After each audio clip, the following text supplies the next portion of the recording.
Hello everyone. Today I'm going to explain you the framework of the Indian accounting standard. Okay, and as you know, the MCA has notified the company's Indian accounting standard rules 2015 on the 16th of Feb 2015, and by which the rules will come into effect on the 1st April 2015. Okay guys.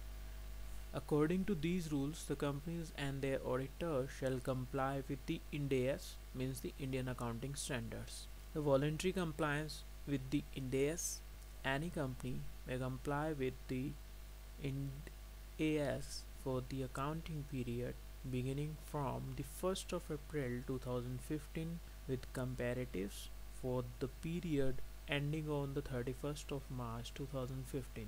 Means MCA has defined two things, that the companies may either comply with the Ind AS voluntarily or mandatorily. First, we are discussing about the voluntary compliance with the Ind AS, that is will be from the 1st April 2015, and those companies which are going to comply with the Ind AS voluntarily, they will comply from the 1st of April 2015, but they have also to be prepare their records, their books as per the Ind AS for the year of 14-15 also as comparative. Now next move on to the mandatory compliance with the Ind AS from the accounting year 2016-17. The following company shall comply with the Ind AS for the accounting period starting from the 1st April 2016 with the comparative. Companies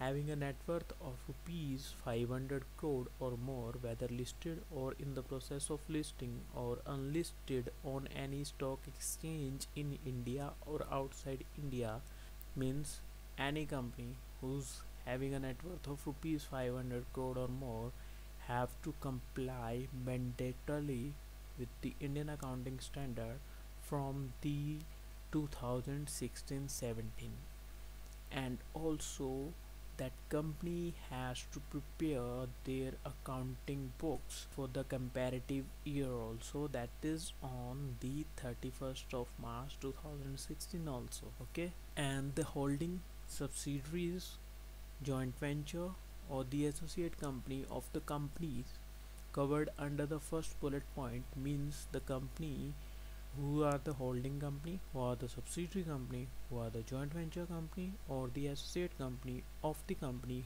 having a net worth of rupees 500 crore or more, has also to be comply with the Ind AS mandatorily from the accounting period 16-17. Okay, now the mandatory compliance of the Ind AS from the period 2017-18. The following companies shall comply with the Indian accounting standard for the accounting period starting from the 1st of April 2017 with the comparatives for the period ending on the 31st of March 2017 or thereafter. The companies whose equity or the debt securities are listed or are in the process of being listed on any stock exchange having a net worth of less than rupees 500 crore. See here, those companies who having a net worth of more than rupees 500 crore, they have to comply with the Ind AS from the 16-17. But those companies whose net worth is less than rupees 500 crore, they have to comply with from the 17-18. The companies which are unlisted having a net worth of rupees 250 crores or more but less than rupees 500 crore.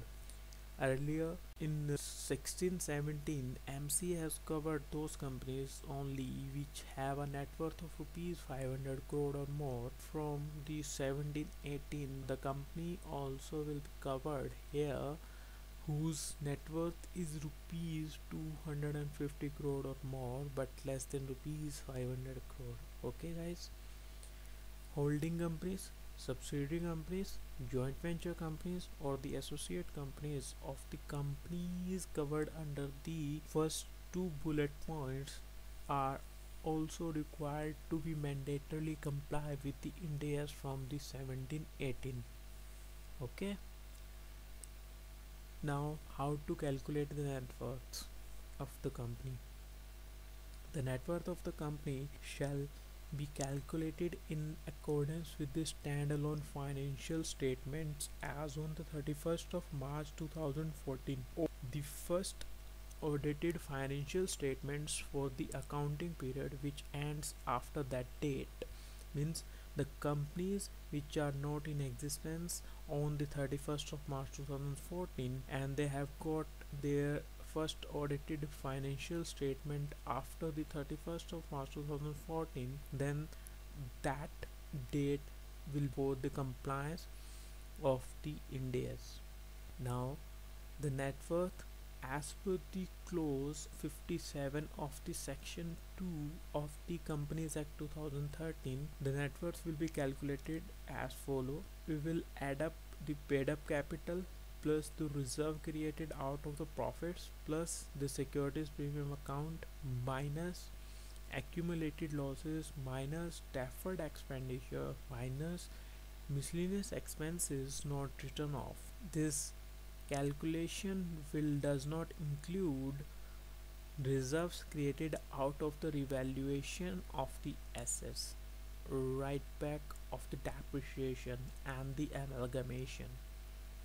Okay, now the next part will be the same examples I'm giving you for the mandatory applicability of the Ind AS.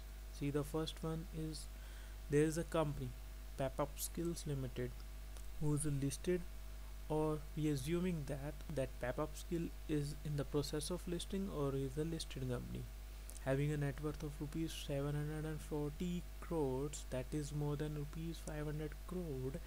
And so as per the MCA has notified these rules, Pep-Up Skills is required to follow the Ind AS from the 1st of April 2016, that is accounting period 1617. Okay guys, the second example is about the Recite 360 Degree Learning Solution Limited, which is an unlisted company having a net worth of rupees 560 crores, that is more than rupees 500 crore.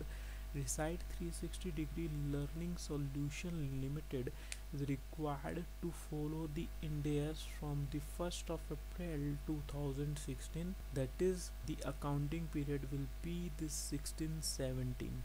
For the third example we have the Green Apple Books Limited, which is a listed company or in the process of a listing, having a net worth of rupees 50 crore, which is less than rupees 500 crore.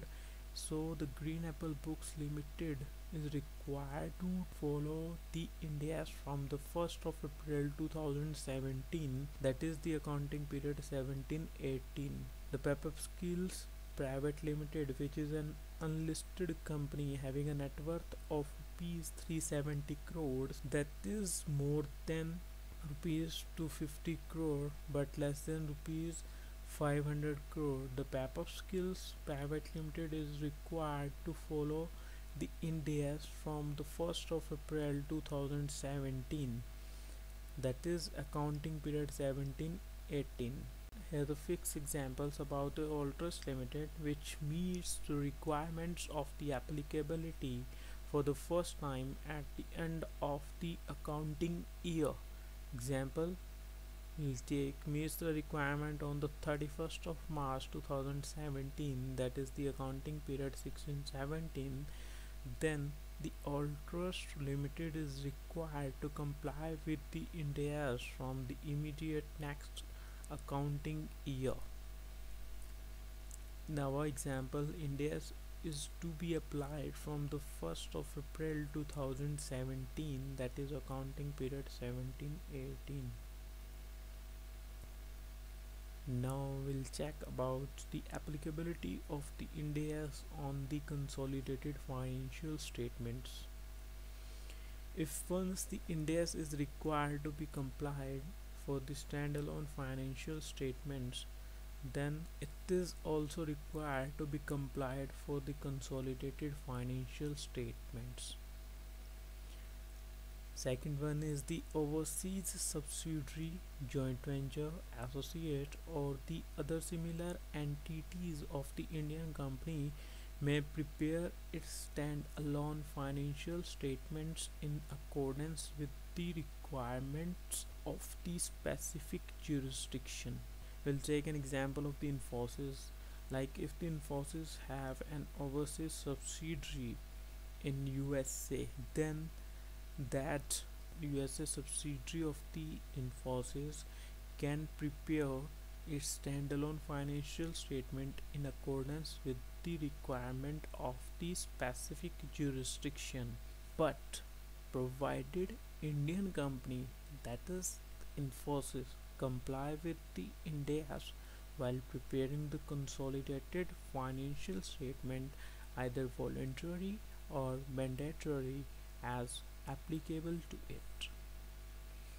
Indian subsidiary, joint venture, associate, and the other similar entities of the foreign company shall prepare its financial statement in accordance with the Ind AS, either voluntarily or mandatorily as applicable to it. Okay, now there are some other points, like if once required to follow or followed voluntarily, then required to be followed forever. Means if the Indias are required to be followed or followed by the company voluntarily, then that company is required to follow the Indias forever. Second point is that if the company followed the voluntarily in day S, then it isn't required to follow the AS specified by the company's accounting standards rules 2006, which are applicable earlier to that company. Third point is the insurance companies, banking companies, and the non-banking financial companies shall not be required to apply Indian accounting standard for the preparation of their financial statement, either voluntarily or mandatorily. The companies to which the Indian accounting standard are not applicable shall continue to follow the accounting standard notified under the company's accounting standards rules 2006. Thank you guys. I'm Amit Singla and my ID is given. You can write me any suggestion or query. Thank you. We'll see you soon for the next video.